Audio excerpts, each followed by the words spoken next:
Good morning. இந்த வீடியோவில் நம்ம ஆப்ரேஷன்ஸ் ரிசர்ச் பேப்பர் இருக்குல்ல, யூஜி பிஎஸ்சி மேத்தமேட்டிக்ஸ் ஸ்டூடெண்ட்ஸ் படிக்கிற பேப்பர். இந்த ஆப்ரேஷன் ரிசர்ச் பேப்பரில் இன்வென்ட்ரி கண்ட்ரோல் அப்படிங்கிற சாப்டரில் இன்வென்ட்ரி டெசிஷன் அப்படிங்கிற இந்த செக்ஷனை பற்றி தான் நம்ம பார்க்க போகிறோம். ஸோ இன்வென்ட்ரி டெசிஷன் செக்ஷனில் ஃபர்ஸ்ட்டு பார்க்கக்கூடியது எக்கனாமிக் ஆர்டர் குவான்டிட்டி அப்படின்ட்டு, இஓக்யூ அப்படின்ட்டு சொல்லுவோம்.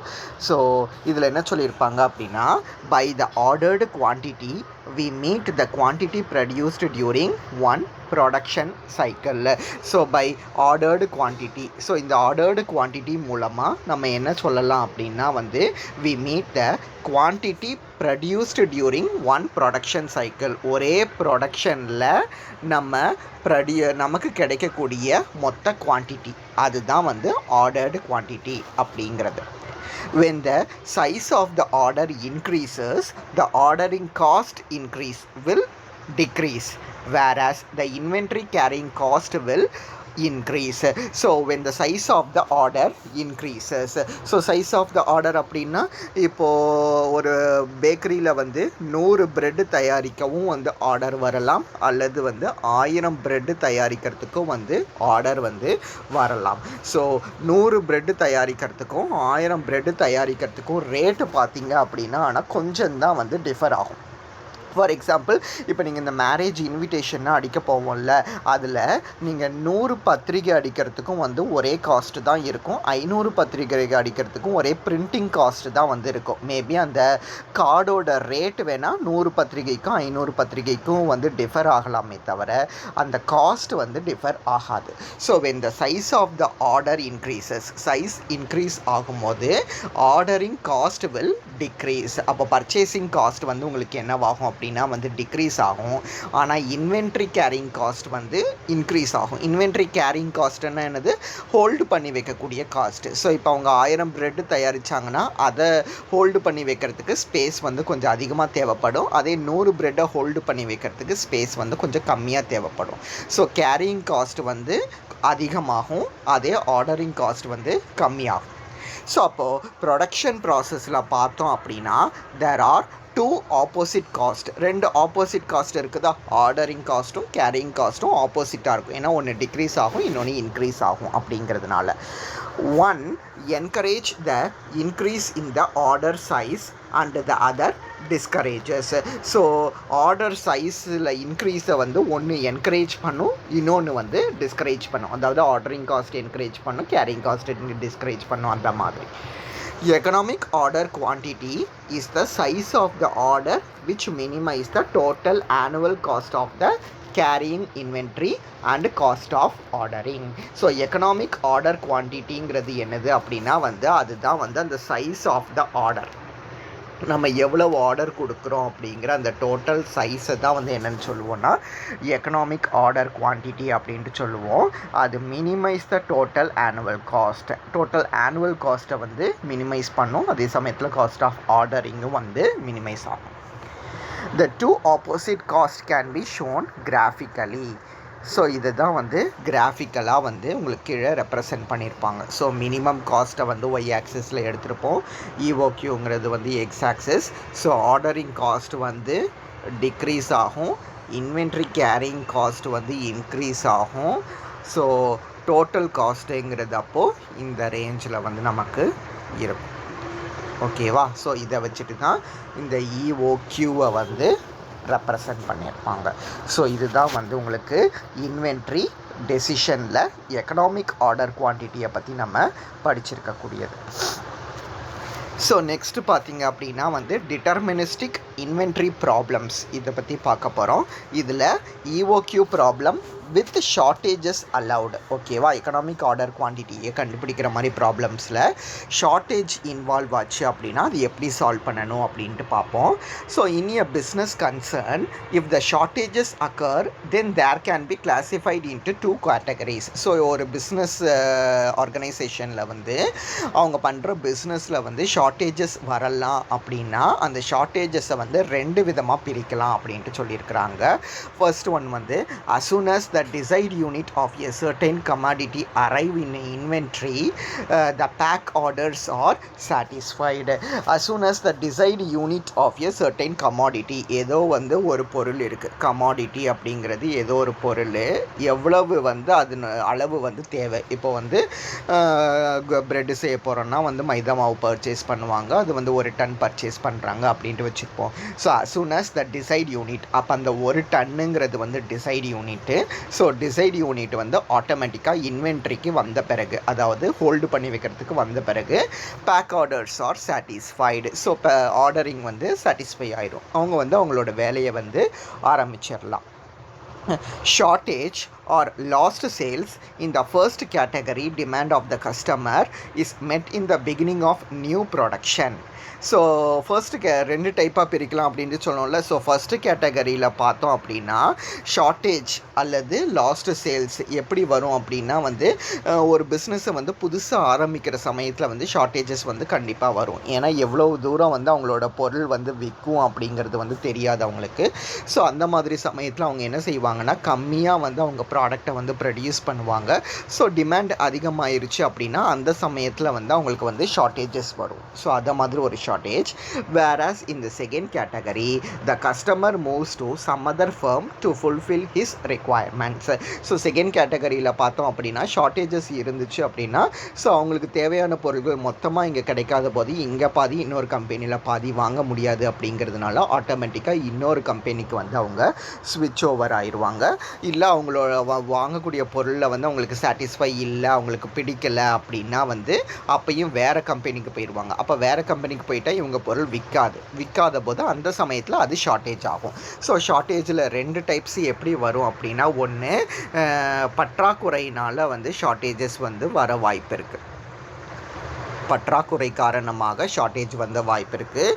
ஸோ விற்காமல் இருக்கும் போதும் வந்து ஷார்ட்டேஜஸ் வந்து இருக்க வாய்ப்பு இருக்குது. ஸோ விற்காமல் போயிடுச்சு அப்படின்னா வந்து அவங்கக்கிட்ட பொருள் அப்படியே தானே இருக்கும், அப்போ அது ஷார்ட்டேஜாக அப்படியே அவங்க கையிலேயே தேங்கி நின்றோம். அதையும் வந்து என்ன தான் சொல்லுவோம்னா வந்து ஷார்ட்டேஜ் அப்படின்னு தான் வந்து சொல்லுவோம். அப்பையும் ஷார்ட்டேஜஸ் வந்து வரதுக்கு வந்து வாய்ப்பு இருக்குது. ஸோ இது மாதிரி 2 டைப்ஸ் ஆஃப் ஷார்ட்டேஜஸ் வந்து உண்டு. ஸோ நெக்ஸ்ட்டு பார்த்தோம் அப்படின்னா வந்து ஃபர்ஸ்ட்டு இந்த ஈவோக் டிட்டர்மினிஸ்டிக் இன்வென்ட்ரி ப்ராப்ளமில் வந்து 4 மாடல் இருக்குது. ஒவ்வொரு மாடலாக வந்து பார்ப்போம்.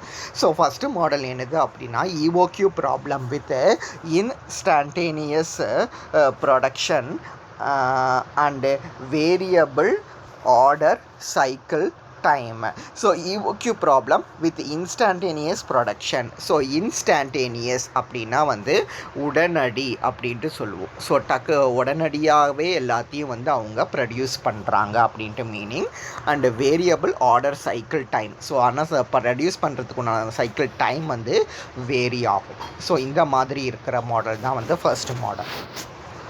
ஸோ இதில் வந்து யூனிவர்சிட்டியில் ஒரு தடவை எப்படி கேட்டிருந்தாங்க அப்படின்னா, explain the fundamental problem of EOQ and derive the following. Q not equal to square root of 2DCS divided by C1 and also find average minimum cost அப்படின்ட்டு ஒரு தடவை யூனிவர்சிட்டியில் வந்து கேட்டிருந்தாங்க. ஸோ இந்த மாதிரி கொஸ்டினுக்கு வந்து கீழே வந்து இருக்கிறது தான் வந்து ஆன்சர். ஸோ இது பார்த்தோம் அப்படின்னா the objective of the study of this problem. So இந்த ப்ராப்ளமை வந்து நம்ம எதுக்கு படிக்கிறோம் அப்படின்னா, to determine the optimum order quantity. Optimum order குவான்டிட்டியை கண்டுபிடிக்கணும் அல்லது ஈவோக்யூவை கண்டுபிடிக்கணும், such that total inventory cost is minimized. So inventory காஸ்ட்னா நமக்கு என்னென்னு தெரியும். இன்வென்ட்ரி காஸ்ட்டை மினிமைஸ் பண்ணுறதுக்கு எக்கனாமிக் ஆர்டர் குவான்டிட்டி வந்து எப்படி இருக்கணும் அப்படிங்கிறத பற்றி தான் இதில் வந்து நம்ம ஸ்டடி பண்ண போகிறோம். ஸோ இதுக்கு கீழே உள்ள அசம்ஷன்ஸ் எல்லாத்தையுமே வந்து நம்ம எடுத்துக்கணும். ஸோ ஃபஸ்ட்டு அசம்ஷன் என்னது அப்படின்னா, demand is known and uniform. எவ்வளவு தேவை அப்படிங்கிறது வந்து நமக்கு தெரிஞ்சிருக்குது. அது வந்து எல்லா நாட்களுக்கும் இல்லை எல்லா மாதங்களுக்கும் வந்து ஒன்று போல தான் வந்து இருக்குது அப்படிங்கிற மாதிரி நம்ம ஃபஸ்ட்டு அசியூம் பண்ணிக்கணும். டிமாண்ட் வந்து நோனு யூனிஃபார்ம் அப்படின்ட்டு.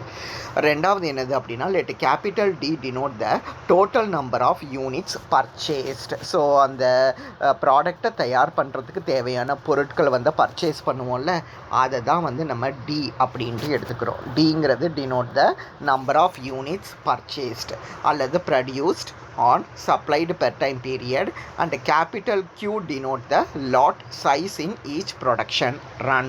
So capital Qங்கிறது denote the lot size. இது எல்லாமே வந்து ப்ராப்ளமில் வந்து நமக்கு கொடுத்துருவாங்க. ஸோ இந்த மாதிரியான ப்ராப்ளம்ஸில் வந்து ஷார்ட்டேஜஸ் வந்து பெர்மிட்டட் அப்படின்ட்டு அஸ்யூம் பண்ணிக்கலாம். ஷார்ட்டேஜஸ் வந்து இருக்கலாம். ஸோ அதுக்கப்புறம் வந்து productions of supply commodity is instantaneous. So ப்ரொடக்ஷனும் வந்து உடனடியாக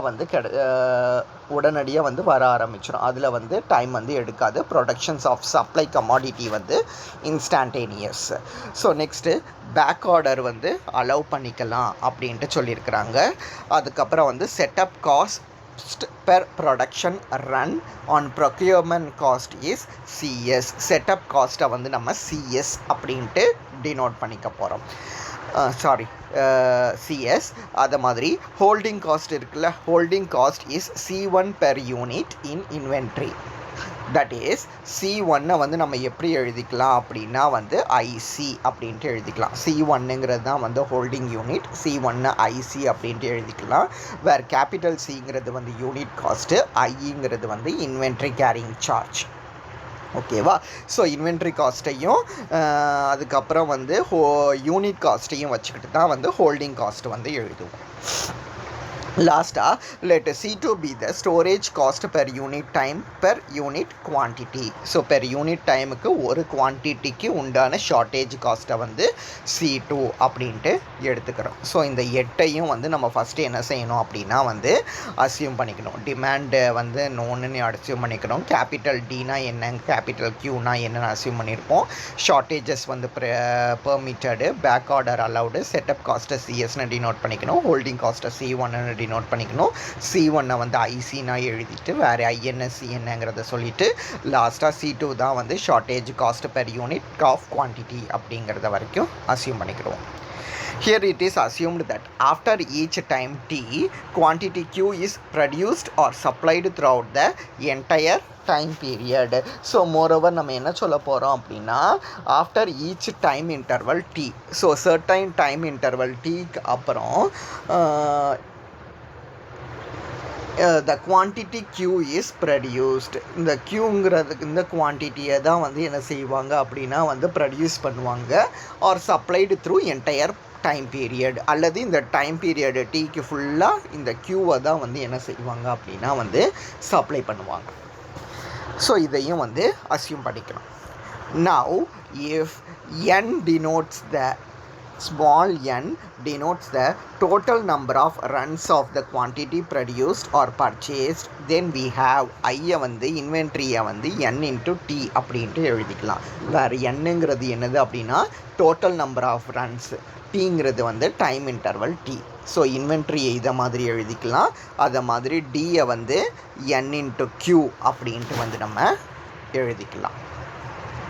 It may be clear that the average amount of inventory, so average amount, averageனாலே ஃபுல் டேயில் வந்து பாதி கண்டுபிடிக்கிறது தான் வந்து ஆவரேஜ்.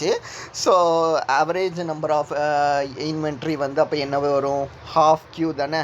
ஏன்னா இன்வென்ட்ரியை தான் வந்து நம்ம முதலையே என்னன்னு சொல்லிட்டோம்னா வந்து கேபிட்டல் Q அப்படின்ட்டு சொல்லிட்டோம். ஸோ இங்கே மேலேயே வந்து கேபிட்டல் Q டினோட் த லாட் சைஸ் அப்படின்ட்டு வந்து சொல்லியிருப்போம். ஸோ அந்த லாட் சைஸில் பாதி தான் வந்து எப்போவுமே என்னது அப்படின்னா வந்து average amount of the inventory ஒரு நாளைக்கு உள்ளது. அப்போது the average inventory holding cost, so average number of amount of inventory கண்டுபிடிச்சாச்சுன்னா அந்த இன்வென்ட்ரி ஹோல்டிங் காஸ்ட்டை வந்து எப்படி கண்டுபிடிப்போம் அப்படின்னா 1/2 Q into C1. வேறு ஹாஃப் Qங்கிறது தான் உங்களுக்கு மேலே நம்ம சொன்னோம் average amount of inventory. So அந்த ஆவரேஜ் இன்வென்ட்ரியோட ஹோல்டிங் காஸ்ட்டு வந்து தேவை அப்படின்னா வந்து ஹோல்டிங் காஸ்ட்டை வச்சுக்கிட்டு மல்டிபிள் பண்ணிடணும். ஸோ மேலேயே சொல்லிட்டோம் ஹோல்டிங் காஸ்ட் வந்து C1 அப்படின்ட்டு சொல்லிட்டோம். இது ஆவரேஜ் இன்வென்ட்ரி அப்படின்னா ஆவரேஜ் இன்வென்ட்ரியோட ஹோல்டிங் காஸ்ட் வந்து ஹாஃப் Q into C1 அப்படின்ட்டு எழுதிடலாம். நெக்ஸ்ட்டு அப்போ annual cost associated with size Q, அப்போ ஆவரேஜ் காஸ்ட் வந்து எப்படி கண்டுபிடிப்போம் அப்படின்னா அதை வந்து ஜி ஆஃப் கியூ அப்படின்ட்டு வந்து நம்ம டினோட் பண்ணிக்கலாம். So G of Q is nothing but n into setup cost CS அப்படிங்கிற இந்த செட்டப் காஸ்ட். ஸோ இப்போ நம்ம வந்து மேலே வந்து எழுதி வச்சுருக்கிறோமா, ஸ்மால் n ஈக்குவல் டு என்னென்னு எழுதி வச்சுருக்கிறோம், capital T equal to n into க்யூன்னு எழுதி வச்சோமா.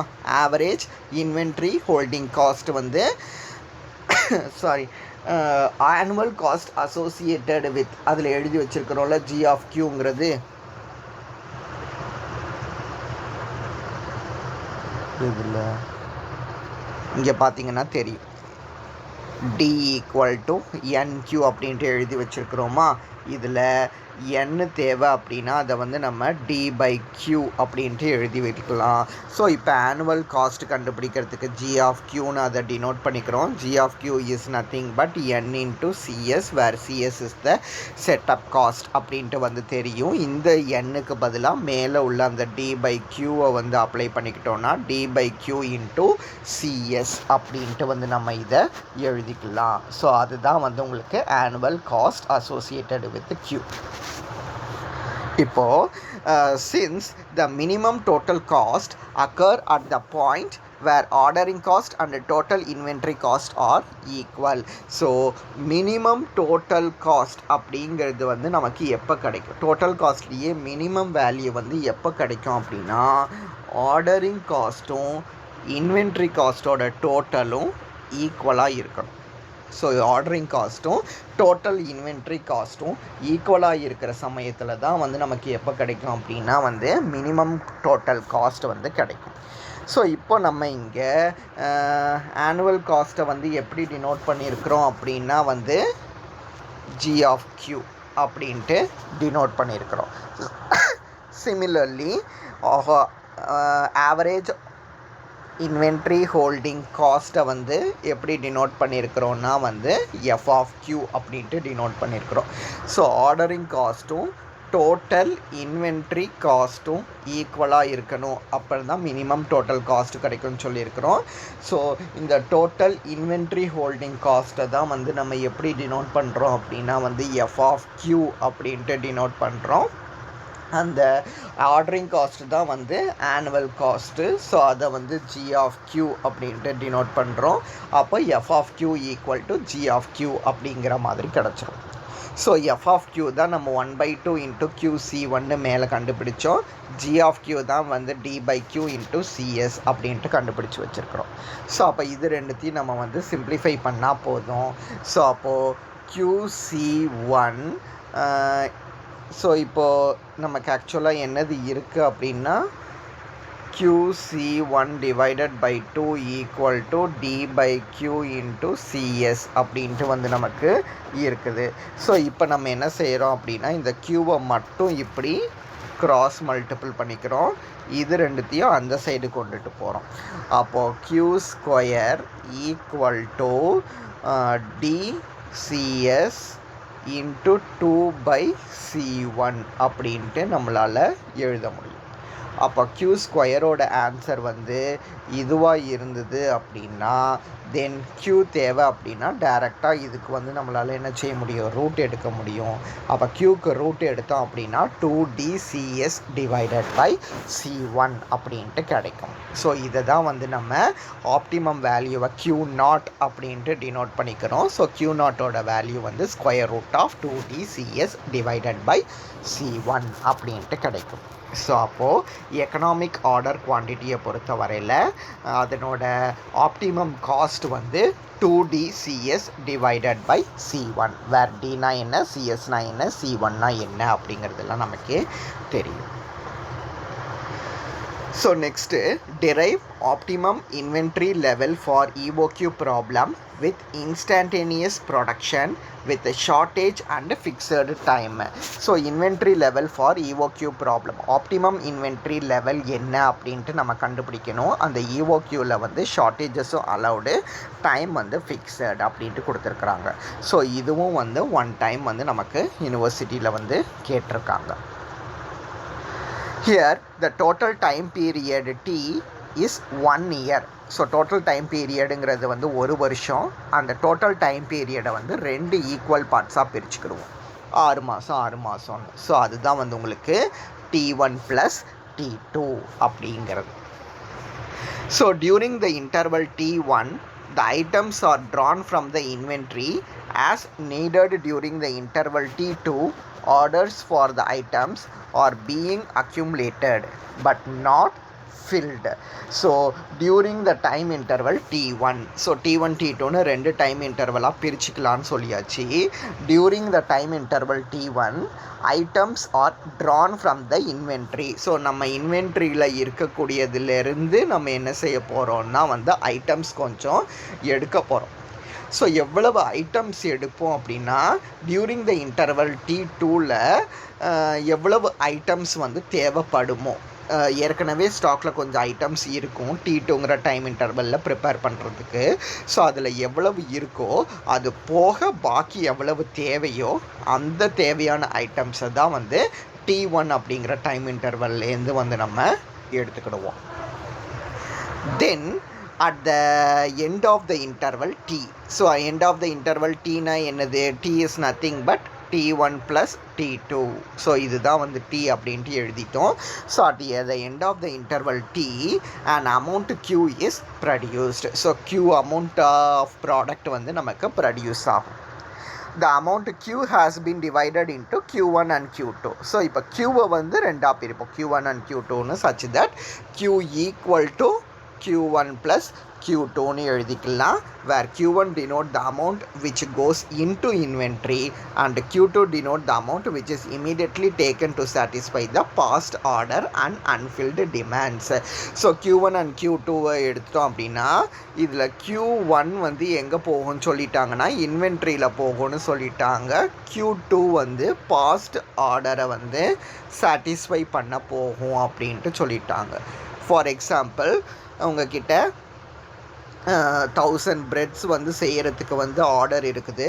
ஆல்ரெடி உங்ககிட்ட 400 பிரெட் வந்து ஸ்டாக்கில் இருக்குது அப்படின்னா இன்னும் ரிமைனிங் 600 பிரெட் தேவை. 600 பிரெட் செஞ்சால் தான் உங்களால் அந்த ஆர்டரை வந்து கொடுக்க முடியும்.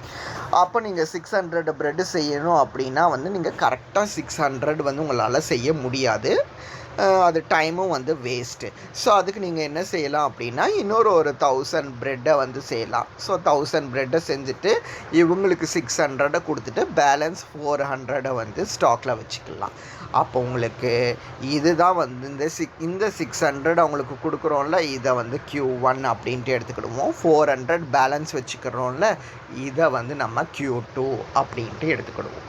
அதுதான் வந்து Q1 denotes the amount which goes into inventory. So அப்போ இன்வென்ட்ரிக்கு இதை Q1 வச்சுக்கணும், இதை Q2னு வச்சுக்கணும். இன்வென்ட்ரிக்கு போகக்கூடியது வந்து Q1 and Q2 denotes the amount which is immediately taken to satisfy the past order. So past ஆர்டரை சாட்டிஸ்ஃபை பண்ணுறதுக்கு எடுத்துக்கக்கூடியதை நம்ம என்ன எடுத்துக்கிடுவோம் அப்படின்னா வந்து Q2 அப்படின்ட்டு வந்து எடுத்துக்கலாம்.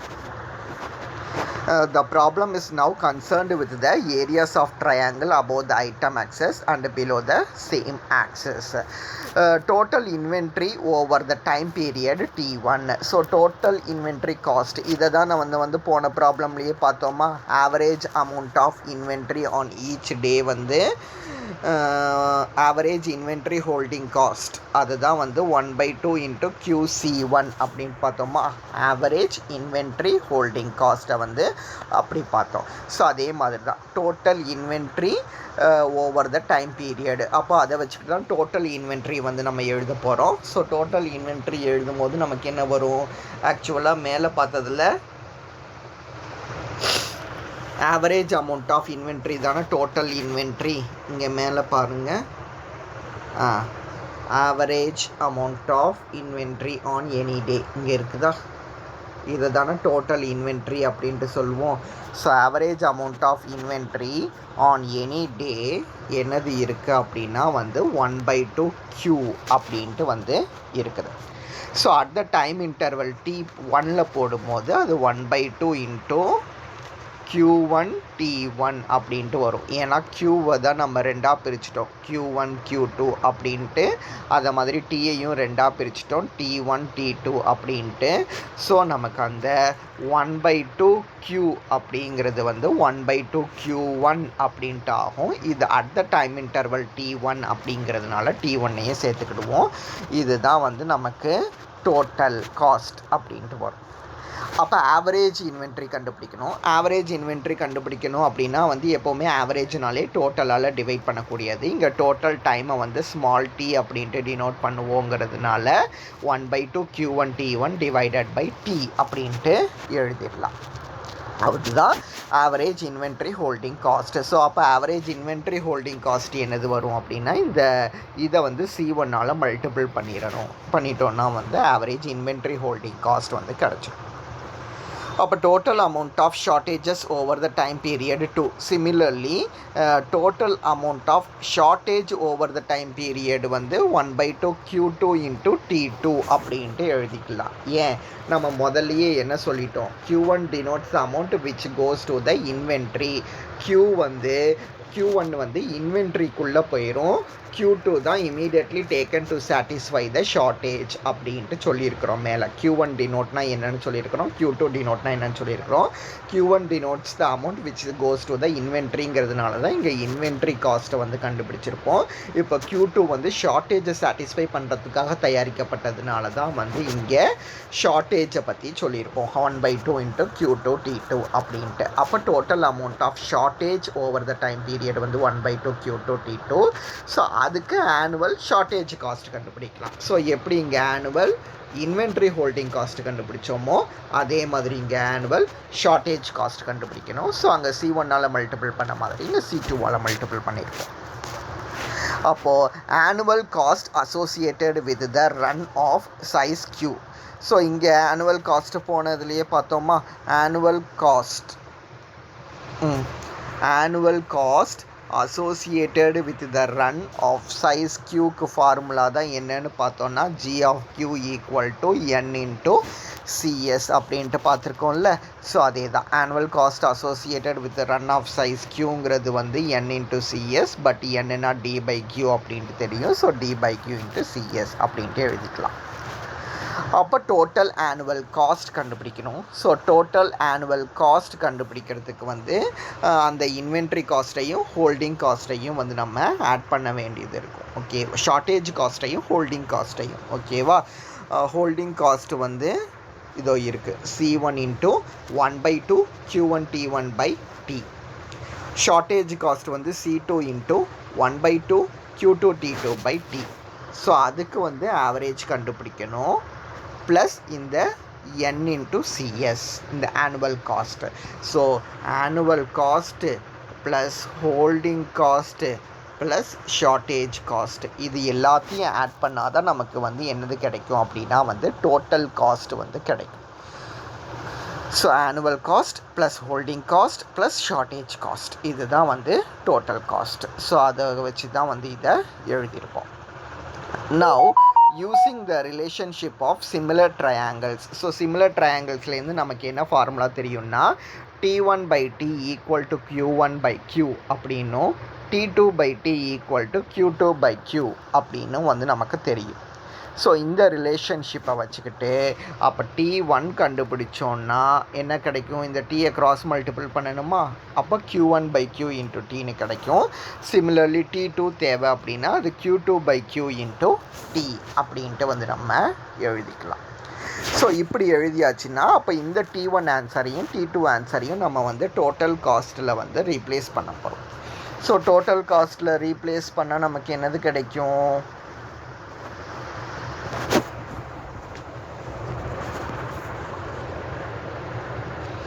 டோட்டல் காஸ்ட்டில் ரீப்ளேஸ் பண்ணோம் அப்படின்னா வந்து நமக்கு 1/2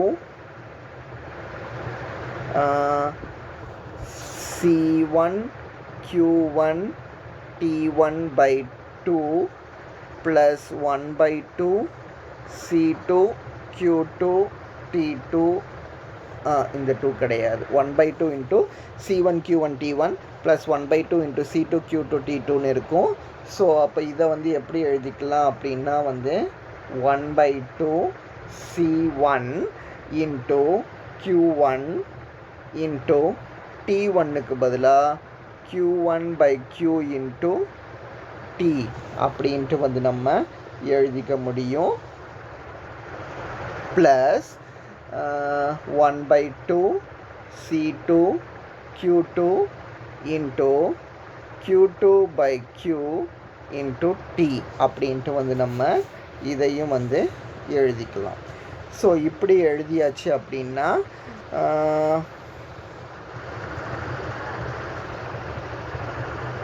இதுக்கப்புறம் இதை சிம்பிளிஃபை பண்ணணும். இது எப்படி எழுதிக்கலாம்னா 1/2 C1 into Q1/Q the whole square அப்படின்ட்டு எழுத முடியும். Plus 1/2 C2 into Q minus Q1/Q the whole square அப்படின்ட்டு வந்து நம்ம எழுதிக்கலாம். ஸோ இதை தான் வந்து நம்ம என்ன செஞ்சுருப்பாங்க அப்படின்னா இப்படி சிம்பிளிஃபை பண்ணி எழுதியிருப்பாங்க. ஸோ இந்த சிம்பிளிஃபிகேஷன் இங்கே இருக்கிறத சப்ஸ்டியூட் பண்ணாலே கரெக்டாக வரும். டோட்டல் காஸ்ட் வந்து T 1/2 C1 into Q1/Q the whole square plus 1/2 C2 into Q minus Q1/Q the whole square plus CS into D/Q அப்படின்ட்டு கிடைக்கும். ஸோ அப்போ நம்ம என்ன செஞ்சிடலாம்னா ஆப்டிமம் குவான்டிட்டிஸ் கண்டுபிடிச்சிடலாம். ஸோ ஆப்டிமம் குவான்டிட்டிஸுக்கு வந்து Q0க்கும் Q1/0க்கும் வந்து ஃபார்முலாவை வந்து நம்ம எழுதி வச்சுருப்போம். ஸோ இந்த ஃபார்முலாவை நீங்கள் நல்லா படிச்சுக்கோங்க, ஓகேவா? Q0க்கு ஃபார்முலா வந்து 2DCS divided by C1 into root of C1 plus C2/2. அதே மாதிரி Q1/0க்கு ஆன்சர் வந்து root of C2 divided by C1 plus C2 into 2DCS divided by C1. ஓகேவா? ஸோ இதுதான் வந்து ஃபார்முலா. நெக்ஸ்ட்டு பார்த்தோம் அப்படின்னா characteristics of model 1. So characteristics of model 1ல் ஃபார்முலா தான் வந்து பார்ப்போம். ஃபஸ்ட்டு வந்து time between receipts of orders. So first time கண்டுபிடிப்போம். ஸோ டைம் கண்டுபிடிக்கிறதுக்கு ஃபார்முலா T0 = Q⁴/D. ஸோ அதுக்கு ஃபார்முலா வந்து 2DCS divided by DC1 into root of C1 plus C2/C2 அப்படின்ட்டு. இது வந்து time between orders. Next total optimum inventory cost. Total optimum inventory காஸ்ட்டுக்கு formula வந்து root of 2DC3C1 into root of C2 divided by C1 plus C2 அப்படிங்கிறது. And லாஸ்ட்டாக maximum inventory level கண்டுபிடிச்சிருப்போம். So maximum inventory லெவலுக்கும் வந்து same formula தான் 2DC3/C1 into C2/C1 plus C2 அப்படின்ட்டு. So அப்போ கேரக்டரிஸ்டிக்ஸ் ஆஃப் மாடலில் வந்து 3 ஃபார்முலாஸ் படிச்சிருப்போம். Time between order, total optimum inventory, maximum inventory level. So இது வந்து ஜஸ்ட் ஃபார்முலா மட்டும்தான். அதனால நான் இதுக்கு வந்து எக்ஸ்ப்ளனேஷன்ஸ் வந்து கொடுத்துருக்க மாட்டேன். இந்த ஃபார்முலாஸை வந்து நீங்கள் நல்லா பார்த்துக்கோங்க. இந்த ஃபார்முலாவை வச்சு தான் வந்து அடுத்து வரக்கூடிய ப்ராப்ளம்ஸ்லாம் வந்து வரும், ஓகேவா? ஸோ அப்போ இன்றைக்கி வீடியோவில் வந்து நம்ம என்னெல்லாம் பார்த்துருக்கோம் அப்படின்னா வந்து ஃபஸ்ட்டு இன்வென்ட்ரி டெசிஷன்ஸ் பார்த்தோம். ஸோ இன்வென்ட்ரி டெசிஷன்ஸில் எக்கனாமிக் ஆர்டர் குவான்டிட்டியோட முக்கியத்துவம் என்ன அப்படிங்கிறத வந்து பார்த்துருக்கோம். அதுக்கப்புறம் டிட்டர்மினிஸ்டிக் இன்வென்ட்ரி ப்ராப்ளம்ஸில் EOQ வித் ஷார்ட்டேஜஸ் அதை பற்றி வந்து நம்ம பார்த்துருந்தோம்.